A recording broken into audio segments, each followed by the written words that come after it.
when COVID-19 hit us in the spring of 2020. The pandemic sent the world reeling, forcing us to shut down economies, forcing us to recalibrate our normal, forcing us to confront the what's next. What's next for jobs, for education, for families, and our health and well-being. This podcast ponders how we will live in this COVID era. What's on the horizon? What should we expect? Where are the opportunities? We explore the what's next in the next normal.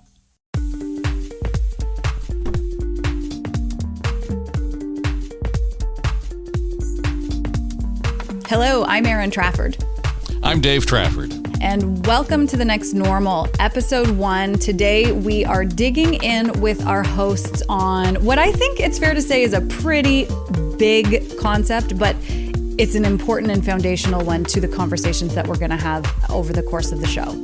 Yeah, I mean, we're really going to get at, every time we turn a page on what's next in the next normal, we're going to get at what we're starting with, and that is meaning.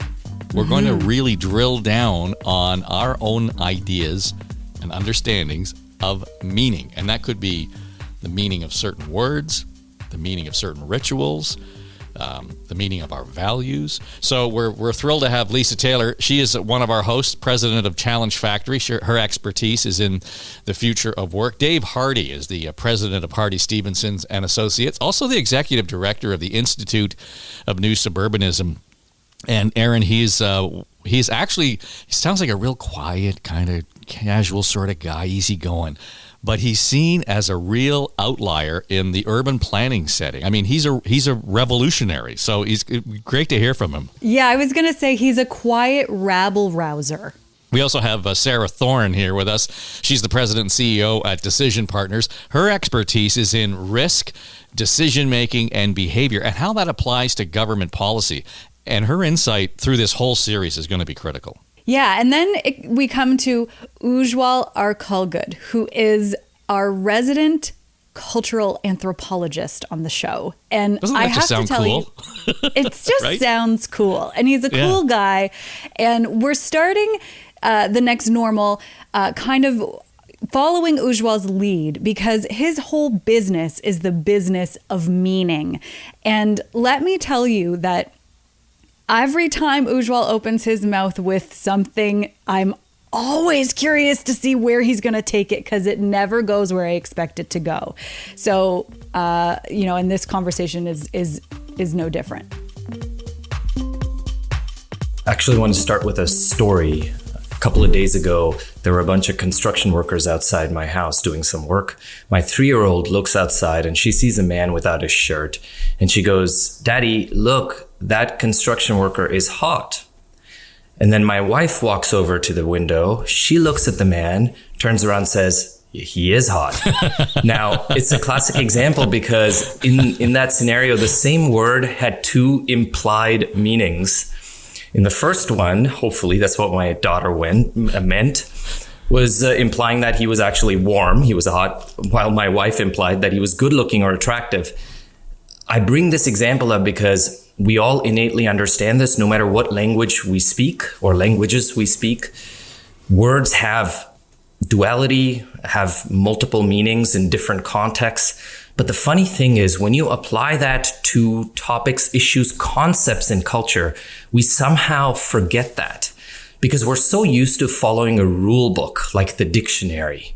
Or if you take a concept like gut health or our overall health, we're used to following the rule book, i.e. some sort of scientific literature. And this is what fascinates me about culture, which is that actually this notion of meaning, this notion that meaning is contextual and changes and evolves with time, applies to pretty much everything, any concept, any idea, any issue, trend in culture, in society. And it certainly applies to a lot of the issues that have bothered all of us as human beings through this pandemic.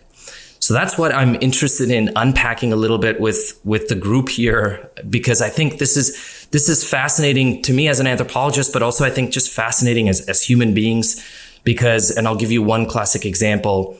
If you compare how most of us thought about our health in 2019 to how we think about it in 2021, there is a complete transformation in the average level of knowledge all of us now have about sort of the dangers, the invisible dangers lurking out there. A lot of us didn't even think about this a couple of years ago, like the way we do now. I mean, I watch people, friends of mine, who never even wash their hands before, having a drink or having a bite to eat, who are now walking around with hand sanitizers. And this is not just because of the pandemic. This is because a lot of us have gained new knowledge. And I think that's what's fascinating, because it's changed the meanings around our health. So let me ask you, because one of the things that you're kind of touching on at the heart of all of this is and I have said this a number of times during my radio show and other podcasts, is that this has really made us confront what we look at in terms of value in our lives, whether that's monetary value or just the sort of personal values and how we conduct ourselves that would inform some of the behaviors that you're talking about. Have you seen a shift in how we have changed or have reinforced the meaning of value? Yeah, I mean, it's a big question, but fundamentally what we do find is that, if you think about the things we value in our lives, so I'm not talking about our values as human beings, our belief systems, whether it's political, social values. I'm not talking about that. I'm just talking about the things we value in our lives, whether it's time with family, the outdoors. A lot of those types of values have definitely changed. There is a newfound appreciation for being able to get outside, for being able to maintain, build, strengthen human relationships. A lot of that has changed. One of the fascinating areas of change is how we think about joy in our lives as well. So this is something we've been studying actually for a lot of large corporations. And, joy was associated with a lot of physical things, owning things and objects and, from cars and houses to watches and so on. And a lot of the meanings around that have changed and are changing. And it's sort of like the pandemic has functioned like a bit of a vacuum tube. It's just accelerated change. Meaning always changes. It's just the pandemic has accelerated it in certain areas. So I want the rest of the crew to jump in at any point if there's something that piques your interest or we want clarified. But let me just go to you, Sarah, because, you and I connected about a year ago, and this is just sort of halfway through wave one. And I know you were doing some work on specifically monitoring how Canadians were coping with the pandemic at the time and really drilling down on their behavior and the things that inform their behavior around the pandemic and their own understanding of the pandemic. And what I thought was interesting is that when I listened back to that interview that you and I did back in May of 2020, we're still talking about the same issues that people are coping with. And so that it really has informed and instilled and impacted their behavior. It absolutely has. And I thought the same thing when I listened back. First of all, when we were talking at the end of May, I think the two of us were talking about something that was going to come to an end at some point quite soon. And one of the things that we were talking about was that people were making their own decisions. They were taking risk assessment into their own hands and trying to make decisions about trade-offs, what they could do and couldn't do and what they felt comfortable doing and what kind of self-protective behaviors, whether or not they would go to a restaurant or ride public transportation.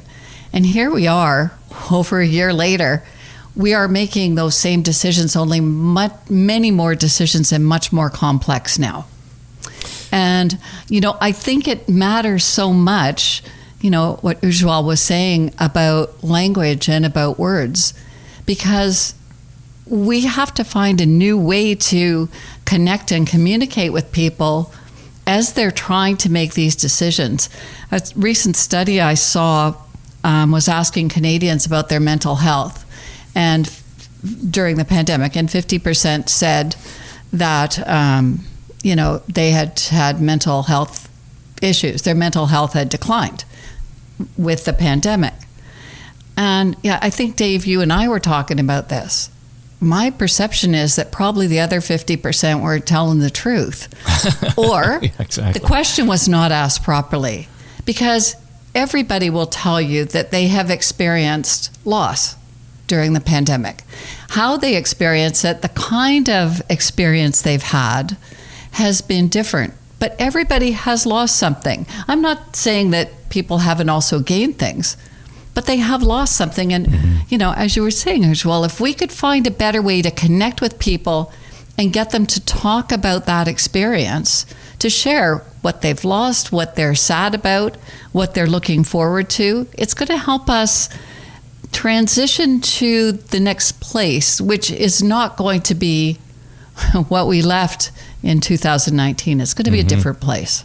Yeah, Dave Hardy, aside from your urban planning professional activities, you are a facilitator at some meetings that can kind of get difficult. And I think one of the skills that you bring to the table is you're quite literally a professional listener. And it gets to the point that Sarah was making, that if we've learned nothing else, perhaps we're learning to be better listeners. I think we have.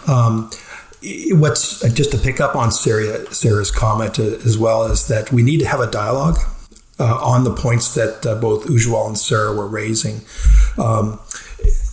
to drill down on what's really going on in people's lives. One thing as a planner I'm noticing is that our values are changing in terms of where we live and how we live, and we're reassessing. Should we be living in the core of a city? We're rethinking living in a suburban or rural area. We can see a transition now of a lot of people lost jobs and people. And I dare say many cities around the world have lost people. But suburban or rural areas, that's where people they're rethinking their values. And I need to be in a place where there's space, where I can be with family, friends, and so on. And I need to be in a home that I can be safe in as well. So that's a huge value shift going on that has been significantly affected by COVID. Lisa, where do you see this playing out? Because clearly the future of work has shifted immeasurably over the last 15 months. And I know you're on top of it and the leading edge of it, but surely you didn't even see this massive change coming. Yeah, so it's really common that you'll hear that, what the pandemic has done is it's surfaced issues that people have known about or trends that people have known about for a long time and then accelerated them. But I think that it's more meaningful to go past that kind of very easy and platitude kind of statement and dig into what I think is at the core of what all the rest of my co-hosts have been circulating around. And that's really a concept of agency. So over the course of the pandemic, there has been individual impact on all of us. And as Sarah says, some negative with loss and with a reckoning and having to make different types of decisions. For some in positive ways. But I think one of the things that it has really shaken is the way that you're supposed to navigate through life. So Dave, the way that you are supposed to choose where you're going to live, and what your relationship is between work and life and learning and time horizons. And should you take transit or shouldn't you? How do you make health-related decisions? Because we've been put in the driver's seat in some ways to make all kinds of decisions without social cues, without being in contact with other people, where we can see, well, how's everyone else making this decision? It's been very isolating to try to figure out, okay, so how am I going to make this decision for me and my family? And what is everyone else actually doing? We're really curious and we want that social proof that we're making the right choice. Those are in the areas where we've gained agency and all of a sudden we are in charge and in control with many more options available to us. The choice of where to live, for example, than possibly before. And others within the population have seen a significant decline in agency. The lack of ability to be able to make basic, simple decisions about when and where they will go to work. Is their work open? If it's not open, what's available to them? How do they navigate? All of a sudden, there's a limiting of choices. And so I think at the core of all of this and why it feels so personal is because it's impacted our sense of agency and how much control we actually have over our life in ways that are surprising to some and in ways that it can be taken away in a heartbeat in ways that people never anticipated at the beginning. Yeah, Dave, when we listened to what Lisa was talking about in terms of sort of when we address what would normally be something we take for routine, getting on transit, for example. The real core of it, and perhaps, Ujwal wants to comment on this too, we have changed our meaning, our sense of meaning of what comfort and confidence is. And that it brings to bear even more, for example, Dave, when we're talking about, are we going to ride the subway tomorrow because it's going to get me there on time, but do I feel comfortable and confident that it's the right thing to do? Yes, and it in addition to the subway, how do I go for a walk? How do I go to a park? I know in my own community, I call it playing walk checkers, where we want to make sure that we're on the other side of the road, so you can go down a long street and see people crossing all the way down because they just don't want to be close to those other people. I wish I could give everybody a hug who is social distancing, but that it isn't going to happen for a while. But when we take our children to a park, how do we do that? So all these things that we normally do, transit, parks, walking, we're reevaluating, and that's going to be with us for some time. Ujwal, how has that affected our perspective, that change in view of what our comfort zone, our confidence levels in doing some of these normal ritualistic things? Yeah, I mean, one of the reasons why we study meaning so much is because as human beings, and this is going to sound cynical, but it's not meant in that way. But as human beings, the reason we do things is because there is capital associated with it. And that's sort of the reality of modern capitalist life that we're part of, the structure that we're part of. So let me unpack that for a second. Everything has meaning, and meaning is a form of currency. We're not just accumulating wealth in terms of our actual bank accounts. We're also accumulating wealth constantly in terms of the symbolic wealth, the symbolic power we gain when we do certain things that hold meaning in our lives. So as a classic example, going to the park for a picnic had a different amount of symbolic currency. Let's say it was 5 symbolic currency dollars in 2019. Today, it's 20 symbolic currency dollars. Similarly, something else that was 20 symbolic currency dollars, like owning a product, has dropped in value symbolically. So the reason I'm bringing this up is because as human beings, that's what we're doing. We're constantly trading symbolically. We're trading these things. How do we trade? We trade by talking to one another about the things we do, the way we spend our time, the way we spend our lives. So we're constantly accumulating symbolic wealth, and then we're trading that. And the reason we trade it is because we want to gain power, status, prestige. Whether we acknowledge it or not, that's what we all do. And by the way, sociologically, there's 100 years of research proving all this out. So what's interesting to me is that because meanings are changing around, to Dave's point, the walk to the park, or meanings are changing around, what it means to spend time with people, what it means to hug somebody or to touch somebody. Because all of that is changing, the capital that comes with it is also changing. And as a result, there is a reevaluation of what we need to spend our time doing and how we need to then use that in order to, feel part of communities or feel good about who we are. I think that's interesting, and it's driving a lot of change in behavior as well. I want to pick up on that because I think I think you both make a really good point. And I want to talk a little bit about, adaptive management, which is something that intrigues me a lot in the environmental world, but I think it's also really intriguing when you think about it in terms of human behavior. So, Dave goes for a walk down the local street in the local park, and he is thankful and gratified that, the neighbors who are wearing masks actually jump over to the other side of the street. And you probably acknowledge them, Dave. I mean, we do that now. And this is something that, before the pandemic, first of all, we never would have thought of not jumping off a sidewalk and crossing to the other side of the street. That would have been rude behavior, and not smiling at someone, not standing around talking, giving them a hug.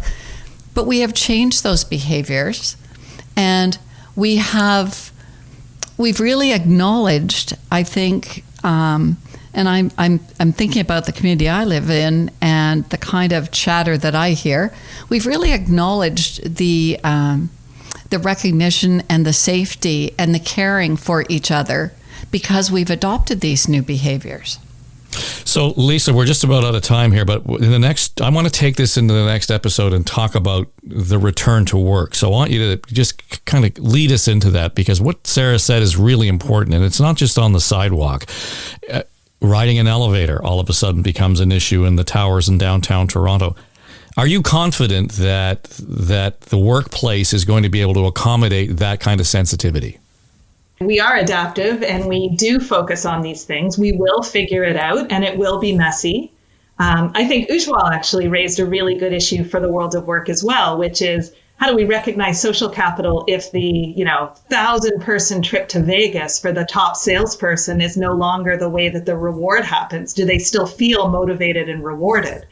So from, right from when you walk in the door in the elevator and where you sit, to how does the entire structure recognize this shift in values, and what is the quote unquote new way we do things around here? How does that play out in terms of company culture? I think is fascinating, and I can't wait to talk about it.